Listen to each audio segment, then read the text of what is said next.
Hello friends, welcome to SSC coaching centre. दोस्तों, आज के वीडियो में गणित के महत्वपूर्ण प्रश्न लेकर के आया हूं। पूरा वीडियो देखिएगा। चलिए स्टार्ट करते हैं। पहला प्रश्न है, 20 संख्याओं का औसत 30 तथा अन्य 30 संख्याओं का औसत 50 है, तो सभी संख्याओं का औसत क्या होगा? एसएससी एमटीएस 2017 में पूछा गया। ठीक है, 20 संख्याओं का औसत 30 है। संख्याओं का मल्टीप्लाई औसत से करेंगे तो योग पता चलता है। तो 2 त्रिक का 6, 1 0 1 0, गुना में 0 ऐड हो जाते हैं, तो योग कितना आ गया भाई? 600 इनका योग आ गया। 20 संख्याओं का योग 600। फिर कह रहा है कि अन्य 30 संख्याओं का औसत 50 है। कोई 30 संख्या है अन्य, उनका औसत 50 है, तो योग कितना हो जाएगा? 3 पंजे 15, 1 0 2 0 हो गए, 1500 इनका योग हो गया। अब पूछ जा रहा है सभी संख्याओं का औसत क्या होगा? सभी संख्याएं कितनी है? 20 संख्या पहले थी, अन्य संख्या 30 थी, तो सभी मिलाकर के संख्या हो गई 50। इनका औसत पूछ रहा है, और सभी 50 संख्याओं का योग कितना हो गया? 2100। तो औसत कैसे निकालते हैं? संख्याओं से डिवाइड कर दो योग में। तो 0 से गया 0, 5 से कटाएंगे, 5 चौके 20, 1 बचेगा 10, 5 दुने का 10। 42 बार में ये कट गया, तो औसत कितना हो गया भैया? 42 ही तो हो गया। 42 हो गया आपका औसत। पहला ऑप्शन सही हो गया। अब बताइए कितना समय लेते आप इस प्रश्न को करने में? आसानी से हो गया कि नहीं? कोई कठिन नहीं होती। अब देखेंगे हम अगला प्रश्न। अगला प्रश्न है, ए तथा बी की औसत आयु 30 वर्ष है, बी तथा सी की औसत आयु 26 वर्ष है, तो ए तथा सी की आयु में क्या अंतर है? हमसे कहा गया ए प्लस बी की आयु का औसत 30 वर्ष है, तो योग कितना हो जाएगा? 2 आयु है जी, ए और बी दो संख्या है ना, तो 2 का गुना मैं औसत से करूं, योग पता चलेगा। तो 2 का गुना 30 से कर दूंगा, 60 आपका योग हो गया। भाई जितनी संख्या होती है उसका गुना औसत से करते हैं, योग पता चल जाता है। तो संख्या 2 है हमारे पास। फिर कह रहा है बी और सी, बी प्लस सी, ये दो संख्या है ना, इनका औसत हमारे पास 26 है, तो योग कितना होगा? 2 का गुना 26 से कर दो, 52 आपका योग हो गया।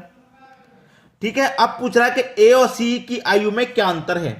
ठीक है, अब सबसे पहले ये देखिए आप, यहां पे ए और सी की आयु में अंतर पूछ रहा है, कोई बात नहीं। हमसे ए और सी की आयु में अंतर पूछ रहा है, हम कह रहे हैं कोई बात नहीं। ठीक है, कोई बात नहीं। पहले इन दोनों की आयु में अंतर कर लो आप, इनकी आयु में अंतर कर लो। तो मैं ए प्लस बी में से बी प्लस सी को घटा देता हूं। ठीक है, घटा देते हैं। ए प्लस बी में से हम घटा देंगे बी प्लस सी को। ठीक है, घटा देंगे इन दो, इसके योग में से मैं इसके योग को भी घटा दूंगा, तो 60 में से 52 घटा दूंगा, 8 आ जाएगा। इसमें इसको घटाया तो इसमें से इसको भी घटा दिया, तो 8 आ गया। ठीक है, अब इसको पूरे को खोल लीजिए। ए प्लस बी, ठीक है, ए प्लस बी, ये क्या है मेरा? माइनस का बी, और माइनस का गुना जब अंदर होगा तो ये प्लस वाला ये भी माइनस का सी हो जाएगा। अब प्लस का बी माइनस का बी कटा, बराबर में ये 8 था, प्लस का बी माइनस का बी कटा, तो ए प्लस और यहां पर माइनस, तो प्लस और माइनस का गुना क्या हो जाएगा? माइनस। तो ए माइनस सी बराबर कितना है मेरे पास? 8। तो हमसे ए और सी की आयु में अंतर ही तो पूछा था। अंतर कितना आ रहा भाई? अंतर आ रहा है 8 का। तो सही आंसर क्या है? 8, जो कि डी ऑप्शन में दिया गया है। क्लियर हो गया सभी को? अब देखेंगे अगला प्रश्न। अगला प्रश्न है, 4000 रुपए की राशि किस चक्रवृद्धि ब्याज की दर से 2 वर्ष में 5290 रुपए हो जाएगी? ठीक है, देखिए चक्रवृद्धि ब्याज का यह प्रश्न है। इसमें तरीका क्या रहता है? अगर आपको 1 वर्ष दे दिया गया तो आपको कुछ नहीं करना, और अगर आपको 2 वर्ष दे दिए गए तो स्क्वायर रूट करना है, 3 वर्ष दे दिए गए तो आपको क्यूब रूट करना है। ये याद रखना है बस। अब कितने वर्ष के लिए है? 2 वर्ष के लिए है। 2 वर्ष के लिए प्रश्न है। ठीक है, तो क्या करना है? स्क्वायर रूट करना पड़ेगा। तो पहली वाली राशि प्रिंसिपल, दूसरी वाली अमाउंट। पहली वाली राशि कितनी है? 4000, दूसरी वाली कितनी है? 5290। अब क्या करना है? 0 से आप 0 कटा लीजिए, और प्रश्न जब 2 वर्ष के लिए है तो क्या करेंगे? Square root. इधर कितना बचा? 400, इधर बचा 529, और 2 वर्ष के लिए है तो क्या करेंगे? स्क्वायर रूट कर देंगे। 400 का स्क्वायर रूट 20 होता है, 529 का 23 होता है, प्रिंसिपल 20, अमाउंट 23। 20 रुपए की चीज को आप 23 रुपए में बेचेंगे तो फायदा होगा 3 का। फायदा या लाभ किस पर निकलता है? कॉस्ट प्राइस पर। कॉस्ट प्राइस 20 है, और गुने कर दीजिए 100। 20 से 100 काटेंगे 5 बार में, 3 का गुना 5 से कर दो, 15%। ये आपका सही जवाब है। ठीक है, हमसे पूछा था किस दर से, भाई ब्याज की दर से पूछ रहा था ना, तो 15% की दर हो जाएगी आपकी। बी ऑप्शन बिल्कुल सही जवाब। क्लियर हुआ सभी को।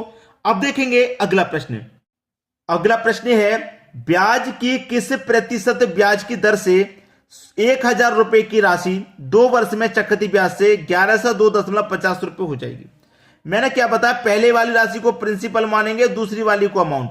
प्रिंसिपल हो जाएगा 1,000, अमाउंट हो जाएगा 1102.50। ठीक है, दशमलव को हटा दो तो दशमलव के स्थान पे 1 आ जाएगा और दशमलव 2 संख्या तो 2 जीरो आ जाएंगे। अब 100 का गुना कर दो 1,000 से, 100 का गुना कर दो 1,000 से तो कितना हो जाएगा, ये हो जाएगा 10,000। ठीक है, इतना हो गया भाई। अब यहां पर देखिए 10,000 हो गया ना भाई, गुना कर रहे हैं ना हम, तो गुना में 2 जीरो ये, 3 जीरो ये, 5 जीरो हो जाएंगे, सॉरी 5 जीरो हो जाएंगे। इधर क्या हो जाएगा 1102.50, दशमलव हट गया।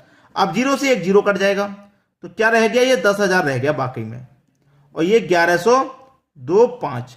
प्रश्न कितने वर्ष के लिए है, 2 वर्ष के लिए है ना, तो स्क्वायर रूट कर देंगे भाई, कर देंगे कि नहीं। 10,000 का स्क्वायर रूट आप जानते हैं 100 होता है। ठीक है, और ये 11,025 का स्क्वायर रूट 105 होता है। 100 रुपए की चीज को 105 में बेचेंगे, 5 का फायदा कितने पर, 100 पर, और प्रतिशत के लिए 100 से गुना, तो 100 से 100 काटा, बचा कितना 5, तो 5% की दर है। यही आपका सही जवाब है, यानी कि पहला ऑप्शन बिल्कुल सही जवाब हो जाएगा आपका। क्लियर हुई सभी को बात। अब देखेंगे अगला प्रश्न।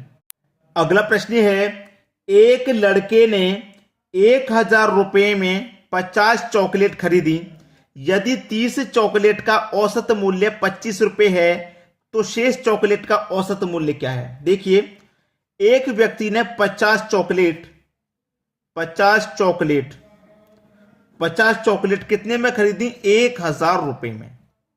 ये इसका योग है। ठीक है, हमसे ये कहा गया कि 30 चॉकलेट का औसत 25 रुपए है। भाई 30 चॉकलेट का जो औसत है वो 25 है, तो योग कितना हो जाएगा, 25 त्रिक का 75 और एक ही जीरो, 750 हो जाएगा योग। 30 का 750 है, 50 का पूरा 1,000 है, 30 का कितना आ गया 750, और जबकि पूरे 50 का 1,000 है, तो 30 का 750 है, तो बचे कितने 20 50 में से, तो 50 का कितना हो जाएगा, 20 बचे ना, तो 250 हो जाएगा। भाई सीधा सीधा है, पूरे 50 का 1,000, 30 का 750, तो बचे 20 का कितना हो जाएगा 250, तभी तो दोनों मिला के 1,000 होगा। ठीक है, हमसे क्या पूछ रहा है, शेष चॉकलेट का औसत मूल्य क्या है। भाई 30 का 750 है, शेष का पूछ रहा है, तो शेष हमारे पास कितने बचे हैं 20 का ही तो पूछ रहा है, तो 250 20 से क्या कर देंगे, डिवाइड कर देंगे। भाई पता चल गया प्रश्न का आंसर क्या है। 0 से 0 गया, 2 से कटेगा 25, 12.5 बार में। कहां पर है भाई 12.5, बी ऑप्शन में दिया गया है, तो बी ऑप्शन ही आपके प्रश्न का सही जवाब हो जाएगा। अब देखेंगे अगला प्रश्न। अगला प्रश्न है कोई राशि 3 वर्ष में 4,000 रुपए हो जाती है तथा 5 वर्ष में 4,410 रुपए हो जाती है, तो चक्रवृद्धि ब्याज की दर क्या है। इस तरीके का प्रश्न मैंने इसी वीडियो में कराया है, तो मैं ये प्रश्न आपको होमवर्क के लिए दूंगा। आपके लिए जो प्रश्न है होमवर्क के लिए है, आप हमें कमेंट करके बताइए इस प्रश्न का आंसर क्या आने वाला है। बहुत ही शानदार प्रश्न है दोस्तों, जरूर करके बताइएगा। और वीडियो आपको पसंद आते हैं लाइक कीजिए और दोस्तों में शेयर किया करें ताकि उन तक भी ये जानकारी पहुंच सके। ठीक है दोस्तों, वीडियो देखने के लिए आपका बहुत बहुत धन्यवाद।